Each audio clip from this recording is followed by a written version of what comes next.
Alright, this might look like just a small Wi-Fi router, but it is much more than that, and that's because this is the first of its kind. So this actually comes from ExpressVPN, which is one of the most popular VPN services out there, and this is the first time they've gotten into hardware, and it's the first time any of those consumer VPNs have gotten into this hardware. And what that means is that it is super easy to set up. I'm going to show you that. I'm going to show you some of the features of it.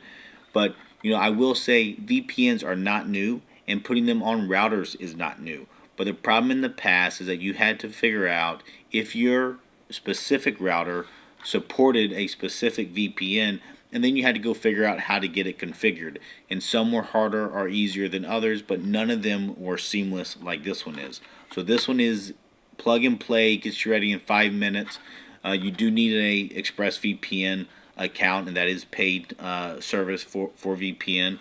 But this guy is really set up to be super easy for you to get your home and hooked it up and protected through a VPN service. Now, it's not just one location or one thing. It actually does a lot more than that, and that is it actually supports up to 5 different locations for the VPN, which means you can separate out your network. And this is, I'll show you here in a second, very easy to drag and drop. So you can take your smart home devices, for example, and you can put them on a separate network, a separate private network than, let's say, your streaming TV stuff or your kids' laptops and computers. They can be on a separate VPN than your other devices, and it makes it very, very easy to set up.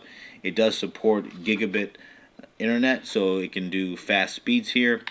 And now, before I get too far, I'm going to say this is Nate, and this is the Nader Tater channel, and I do always appreciate the thumbs up button down below and subscribing to the channel if you like this and want to see more. And next, let's show you real quickly what it comes with in the box when I opened it up just a second ago. With the wall adapter, it looks like it comes with one of those universal ones that they include a different plug in it based off where the unit is sold. So obviously here in America, it gets the American plug, and then this guy just kind of snaps onto here and rotates in place, and that's in there. And then it gives you Ethernet cable, and of course the little router itself here with the 4 antennas on the back. Alright, and let's talk about some of the other features of this guy. So on the back here you have the power plug, then you have the blue WAN port, which is the wide area network, or that's typically the one that goes out to the internet. And then you have the 4 white Ethernet ports, and those are the LAN ports or local area network ports. So those there support all your other devices. If you need to hook up a computer or TV, you can use the Ethernet there, or it has the Wi-Fi 6 built in. So the Wi-Fi 6 is the current latest technology there for Wi-Fi. And now they say it covers 1,600 square feet of a house. That actually seems fairly small to me, so I'm going to test that out and see. I have many other routers here that I will compare it against. I'll compare it against my main Asus router, but we'll see how the coverage is for this router. Then it has a little reset button back there, obviously if you need to do a factory reset. And then this guy just came out a few weeks ago, so I read up on it, and there's actually a couple other features that right now I don't think they're supported. We'll see if there's a new firmware out there that actually makes them active. But there's a button right here that supposedly does nothing just yet, so I'll test that out. And then beside it, it has a USB port that is actually right now it's plugged with a little rubber cap. So this little rubber stopper there just hides a USB port, and typically a router would use a USB port for maybe storage that you can have then as like a shared drive or something like a printer support out there. So that's what those could be used for, and we'll see if maybe a firmware update has actually enabled some of those features.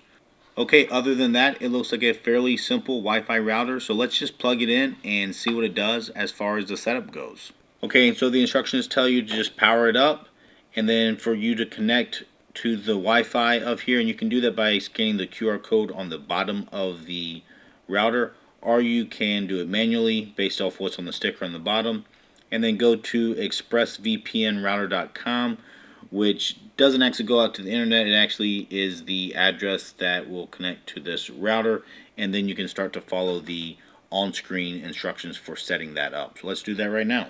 Okay, so now that it's powered up, I'm going to plug in the Ethernet port from the WAN port of this Aircove over to the LAN port of this T-Mobile 5G home internet gateway here that provides my internet service. Now I'm going to follow the instructions here, and I'm going to scan the QR code on the back of this unit here. And you can see my phone detected that it wants to connect to a Wi-Fi service, and so that's what I did. Okay, and so now I'm typing in the ExpressVPN Router.com, and even if you don't have the internet actually working, it will still connect to this because it's actually logging into this router directly when it's going to here. So now I'm going to say, let's get started to do this initial setup. So obviously here it's checking to make sure that I have internet connection, and now it's asking for my subscription to ExpressVPN. You do not have to have a ExpressVPN subscription in order for it to work as far as a Wi-Fi router goes, but if you want the VPN product and services, then obviously you need to have the subscription. So you can type in your activation code if you have one. If you don't, you can say get one now, and you can go up and sign up for ExpressVPN service, and then they have like a 30-day money-back guarantee that if you didn't really like it, you could change it and get something else. Alright, so now I have added my activation code, and now we're signing in for the first time.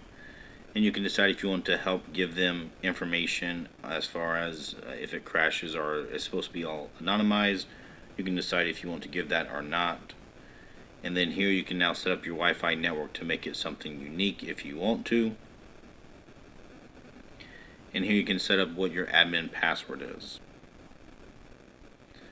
And so now it is applying those settings to this router here. And here in a second we should be all set up and ready to go, and we will be able to select which VPN server we want to pick. Now, one of the cool things about VPNs is that when you pick a server, you can pick it in different countries, in different cities, and there's several reasons to do that. One is that is where the internet will think you are geographically located, even if you're not. So that might be helpful if, for example, on this cellular-based home internet, it often does something similar where even though I'm in Southeast Michigan, it might sometimes show me up as being in Denver, Colorado. And when I do that, maybe my streaming services don't work because now it thinks I'm in a different location than I actually am, and it won't show me the channels that I want to see. So that's one way for you to get something with a stable location, is using a VPN service. And then also picking VPN servers that are geographically located either near you or the service that you're using can help with the speed at which you are connected here. So one of the things we'll do is we will see how the speed works for this VPN service here through this router versus not using the VPN. Alright, and so you can see here while I was yapping away, what it popped up and said was that it's going to install a update. So with this being brand new, it is now installing a firmware update that is downloaded from the internet, and then it's going to reboot. So we have to wait for that just a second. Alright, so there we go. It is all set, and let's see what it says here for the next steps we can do. So this allows my other devices to scan this QR code, and that will put in this Wi-Fi name and password for them to connect to. If you already have a Wi-Fi router that you have devices connected to, what you could do is actually just make this one have the same SSID or the Wi-Fi name and password that your existing one does, and then when this one's on and you unplug your old router, all your devices will actually automatically connect to this new one, and they won't know anything different. You don't have to go through and teach all of them a new Wi-Fi name. So that's the trick I often use when I go to a new router. Alright, so now this is where you can customize your connections that I was talking about. So we can drag and drop different devices and have them go to different VPN services. So let's get started there and just see what we have. So it's connected me to the USA Chicago one, and then so in here I can look for different ones. They have different countries, so I can be connected to a different country even though I'm here in the U.S. if I want to.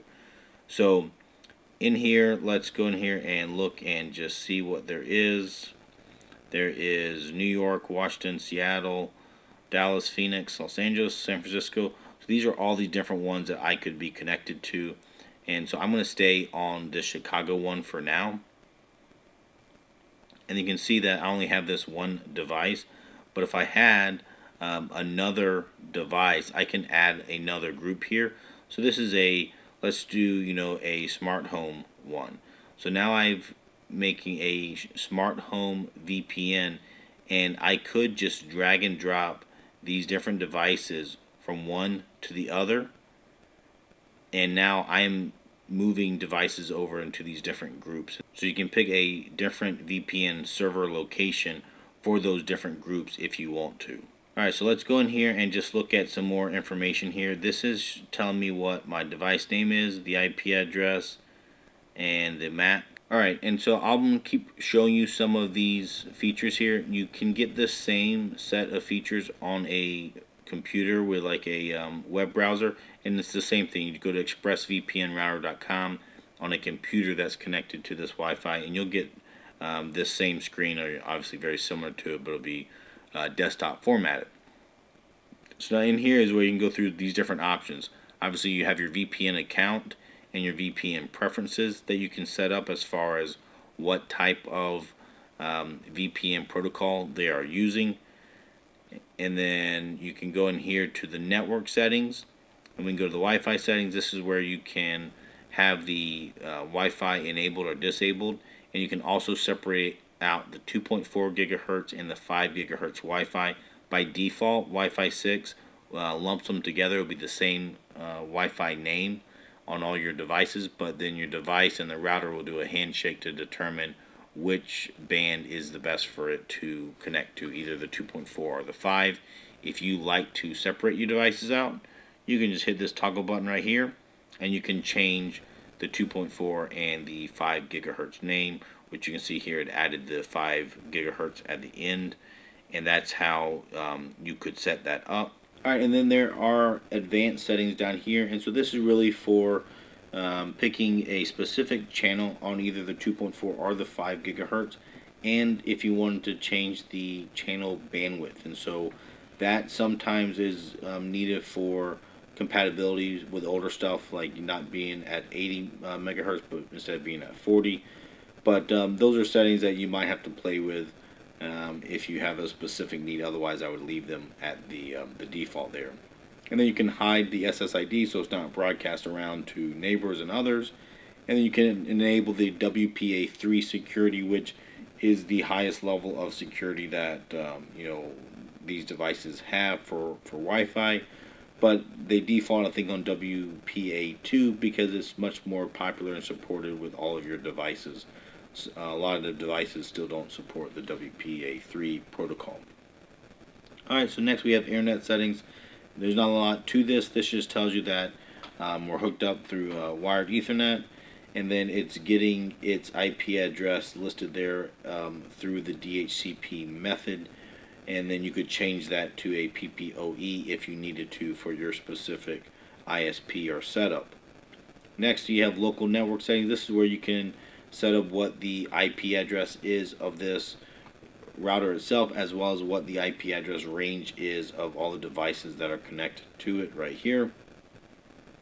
And then we can go down here to the advanced settings. We have some router settings, which is the name, the admin password, and then the activity lights that are up here if they are active or not. And SSH access would be access to do some commands in there to the router directly. And then software update, obviously we just did an update, so we are all set there. But you can tell it to install daily updates, or also if you want to pick beta firmware updates to install, you can do that as well.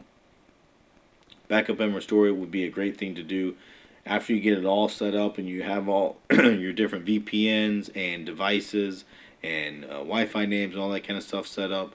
Click download backup file, and then you can keep that saved on your phone, on your computer, And if you ever had to do a hard reset, you can just do a restore, and it will restore all those settings for you at the click of the button there.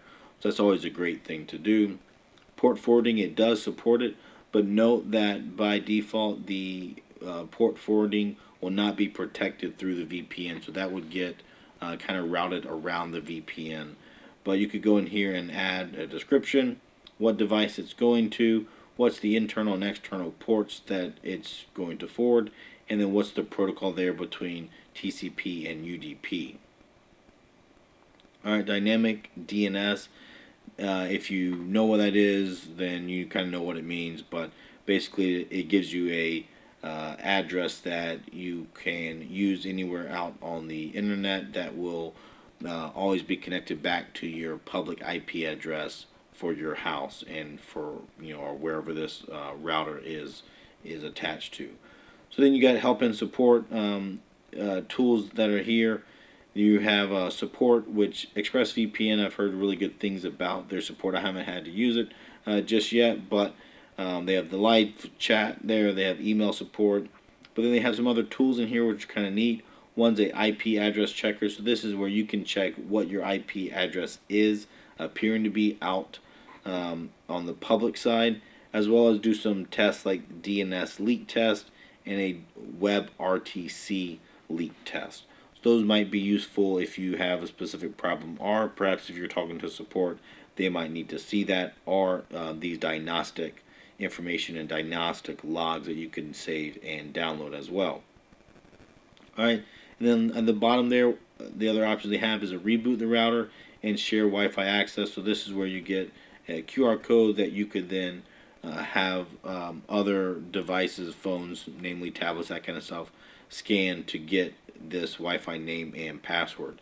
Speaking of that, you might want that for guests that come over to your house, and for that they have this great option where you can connect or add a guest group here, which I already added, and this is where you could have people into that guest, which will have them separate out. Now what I did here is I had my device and I turned off the VPN connection because I want to do a speed test here. So you can see it says no VPN. The way I did that was I clicked all location and then I skipped the regions and I scrolled down to other, and there you can see no VPN. You can also see no internet. So this might actually be good for some of your devices that do not need internet. You can forcibly block them out so they only have local traffic allowed. So anyways, you can see here that I am out of the VPN for my phone. So now I'll do a speed test without the VPN, and I'm going to go ahead and tell you it's not going to be blazing fast because this guy is down here in the basement. But we'll see if there's any speed difference between the VPN and no VPN, at least down here.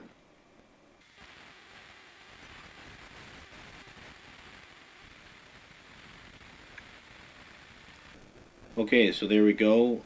We had 51 and 4.5. Nothing to scream home about. But the other thing I'm going to watch there is the pings. You know, the ping is not great on cellular either typically. And so that's 70 milliseconds unloaded and a terrible 4.3 seconds upload loaded ping there. So let's go in here and go back to these settings here and change mine back to USA Chicago. Let it connect. Okay, so now my device should be good. And now we will go back into here and try to test again. Let's see if it actually...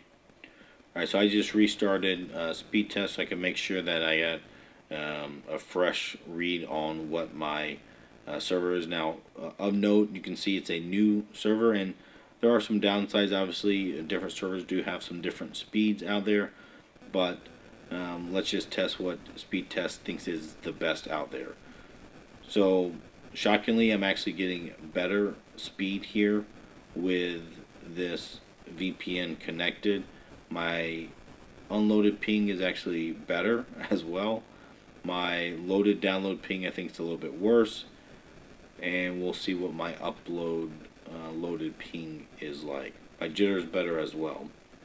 So alright, so it looks like my upload loaded ping is still bad. But overall, this is actually faster on the VPN than off the VPN. So at least I don't have any major worries. And 69 megabits per second, for my needs, that will allow me to stream multiple devices at 4K and do other stuff. So I know at least right now this is not going to be a limit for me from a speed throughput standpoint by any means.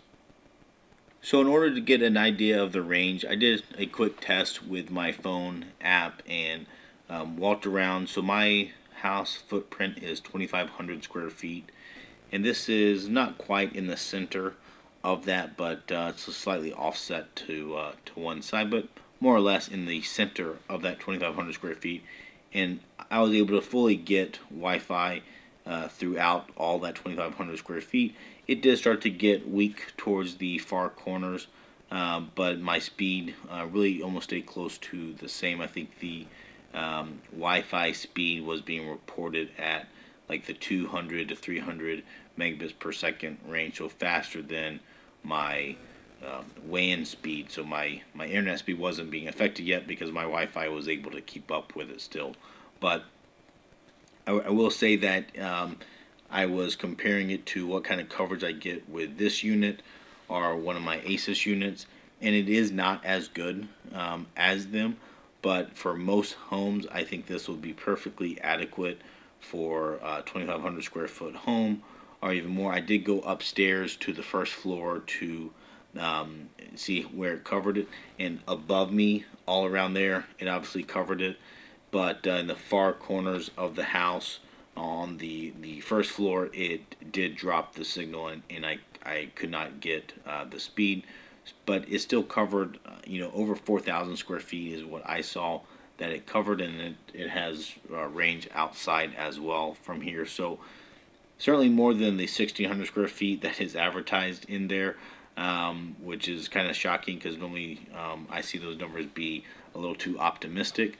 But in this case, I would say that it is better than they advertise there for that coverage, but it is not as good as I've had on some other of these routers out there. So overall, I actually am really impressed with it. It certainly is a easy plug-and-play solution to get on VPN, and it takes all of the technical details out of the hands of the user, and they have it all set up there for you. Easy drop-down menus, drag and drop of users from one group to another group. So that is really what its target is for. If you want advanced settings, if you're trying to set static IPs for different devices on your network for different things, then yes, this is not the right product for that. But overall, I'm pretty happy they came out with this. I think this is going to be a good product that's going to be successful in the marketplace. So thanks for watching.